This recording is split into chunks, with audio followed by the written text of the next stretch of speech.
Bonjour à tous, je vous présente aujourd'hui mon déballage, comme on dit en français, de l'Apple Watch série 2.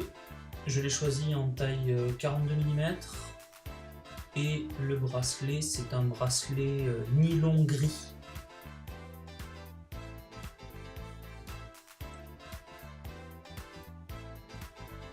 L'emballage est superbe, hein. Déjà rien que la boîte est une œuvre d'art en elle-même. Ensuite, au moment du déballage, on s'aperçoit que c'est toujours aussi simple chez Apple, une protection qui est très facile à enlever.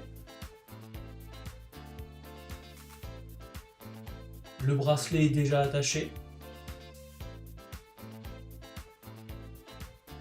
Voilà, donc le boîtier est un petit peu gros,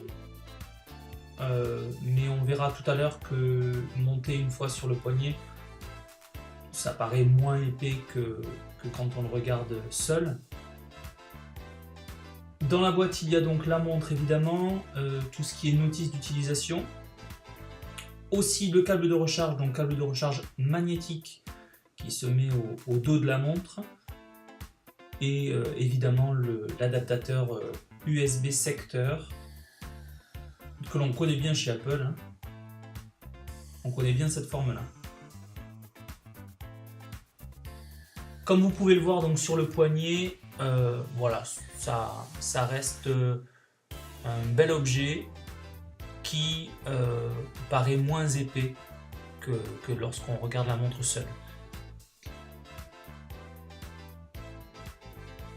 Pour la mise en route de la montre, donc il faut l'allumer tout d'abord, donc c'est le bouton qui est en bas, hein, en dessous de la molette. Il faut appuyer un petit moment dessus, le logo de la pomme apparaît, et ensuite on fera l'association avec le téléphone, et on verra un petit peu comment personnaliser le cadran.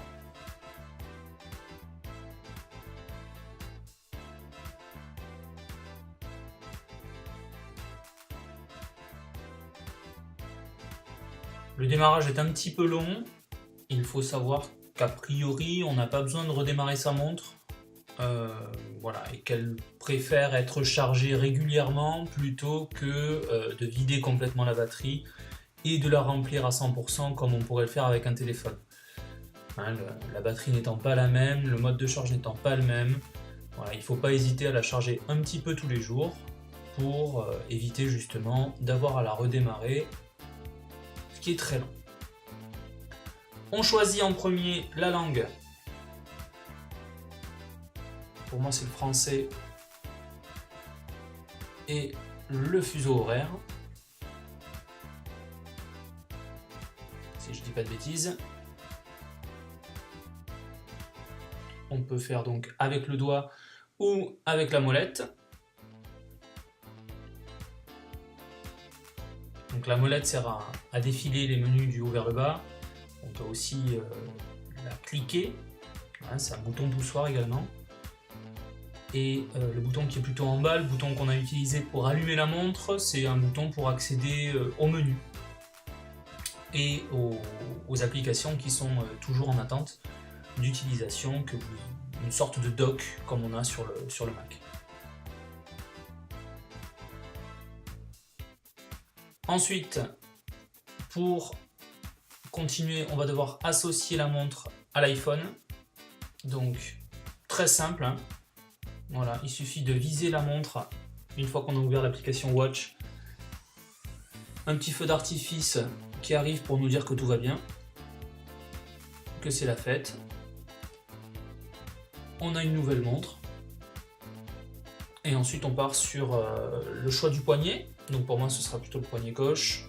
On accepte les conditions générales, puisque de toute façon si on ne les accepte pas, on ne peut pas utiliser la montre.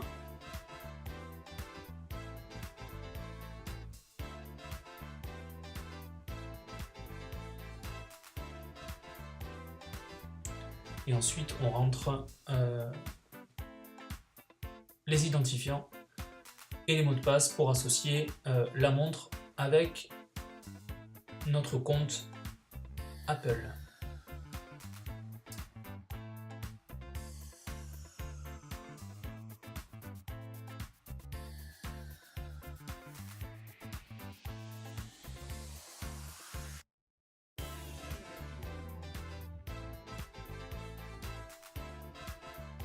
Encore une fois, c'est un petit peu long la mise en route, mais on va pas le faire tous les matins.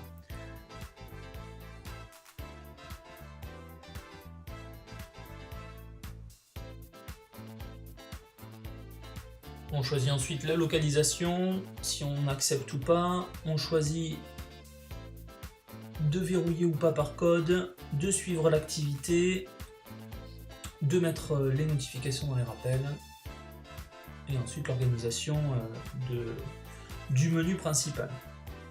Alors là, c'est le moment où la montre commence à se synchroniser réellement, avec les applications aussi. Ça prend un petit moment. On va se l'accélérer un petit peu.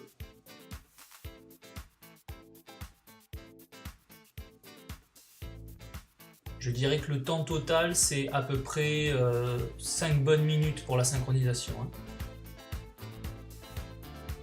Voilà, la vidéo brute faisait un quart d'heure, je crois, entre le moment où je déballe et le moment où j'arrête de filmer. Donc là, je réduis un petit peu parce qu'attendre un quart d'heure, ça ne sert à rien. Une fois que l'heure s'affiche, ça y est, votre montre est synchronisée, prête à être utilisée, ou presque. On va juste ensuite terminer en choisissant un cadran que j'aime bien et avoir un petit peu les modifications que l'on peut faire sur ce cadran, sur les raccourcis d'application. Voilà. Par exemple, il y a des petites pastilles en bas sur les cadrans. Je le choisis sur mon iPhone et ensuite il apparaît sur ma montre. Voilà, c'est simple de le faire avec l'iPhone et c'est tout aussi simple de le faire ensuite directement depuis la montre. Voilà pour ce déballage de l'Apple Watch série 2 en 42 mm avec le bracelet gris en nylon. Et on se retrouve bientôt pour d'autres vidéos.